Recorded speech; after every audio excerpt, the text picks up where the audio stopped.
Remue ménage. Remue ménage.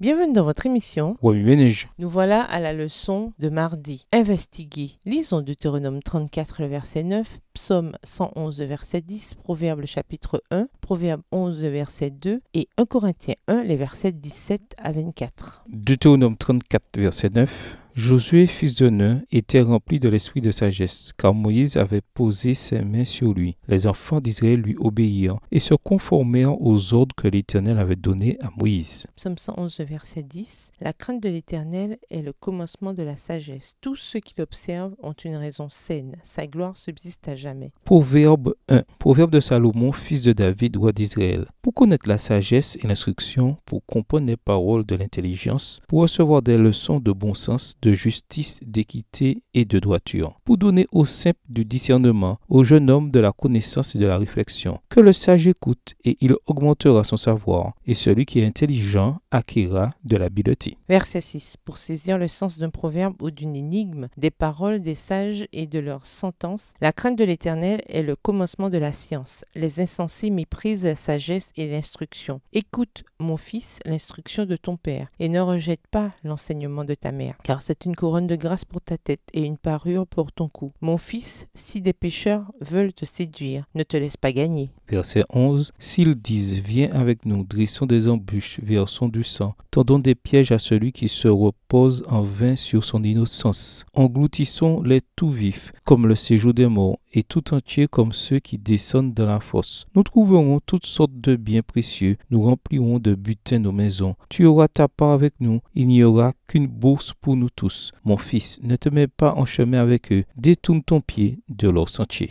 Verset 16. Car leurs pieds courent au mal, et ils ont hâte de répandre le sang. Mais en vain jette-t-on le filet devant les yeux de tout ce qui a des ailes. Et eux, c'est contre leur propre sang qu'ils dressent des embûches. C'est à leur âme qu'ils tendent des pièges. Ainsi arrive-t-il à tout homme avide de gain. La cupidité cause la perte de ceux qui s'y livrent. La sagesse crie dans les rues. Elle élève sa voix dans les places. Verset 21. Elle crie à l'entrée des lieux bruyants, aux portes dans la ville. Elle fait entendre ses paroles. Jusqu'à quand, stupides, aimerez-vous la stupidité? Jusqu'à quand les moqueurs se plairont-ils à la moquerie et les insensés haïront-ils la science? Tournez-vous pour écouter mes réprimandes. Voici, je répandrai sur vous mon esprit. Je vous ferai connaître mes paroles. Puisque j'appelle et que vous résistez, puisque j'étends ma main et que personne n'y prend garde, puisque vous rejetez tous mes conseils et que vous n'aimez pas mes réprimandes. Verset 26. Moi aussi, je rirai quand vous serez dans le malheur. Je me moquerai quand la terreur vous saisira. Quand la terreur vous saisira comme une tempête et que le malheur vous enveloppera comme un tourbillon. Quand la détresse et l'angoisse fondront sur vous. Alors ils m'appelleront et je ne répondrai pas. Et ils me chercheront et ils ne me trouveront pas. Parce qu'ils ont haï la science et qu'ils n'ont pas choisi la crainte de l'Éternel. Parce qu'ils n'ont point aimé mes conseils et qu'ils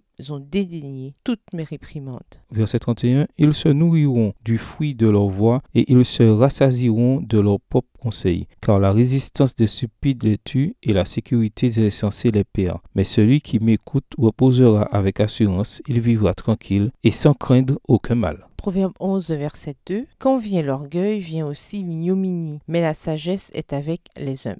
1 Corinthiens 1, verset 17 à 24. Ce n'est pas pour baptiser que Christ m'a envoyé, c'est pour annoncer l'évangile, et cela sans la sagesse du langage, afin que la croix de Christ ne soit pas rendue vaine. Car la prédication de la croix est une folie pour ceux qui périssent, mais pour nous qui sommes sauvés, elle est une puissance de Dieu. Aussi est-il écrit, je détruirai la sagesse des sages, et j'anéantirai l'intelligence des intelligents. Où est le sage? Où est le scribe? Où est le disputeur de ce siècle? Dieu n'a-t-il pas convaincu de folie la sagesse du monde? Car puisque le monde, avec sa sagesse, n'a pas connu Dieu dans la sagesse de Dieu, il a plu à Dieu de sauver les croyants par la folie de la prédication. Les Juifs demandent des miracles et les Grecs cherchent la sagesse. Nous prêchons Christ crucifié, scandale pour les Juifs et folie pour les païens. Mais puissance de Dieu et sagesse de Dieu pour ceux qui sont appelés tant Juifs que Grecs. Remue-ménage, quelle relation ces versets ont-ils avec le passage principal? Quels autres versets aux promesses vous viennent à l'esprit en rapport avec Jacques 3, les versets 13 à 18? Au revoir. Et à demain si Dieu veut.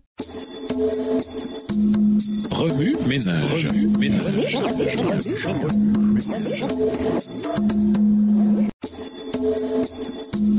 Remue ménage.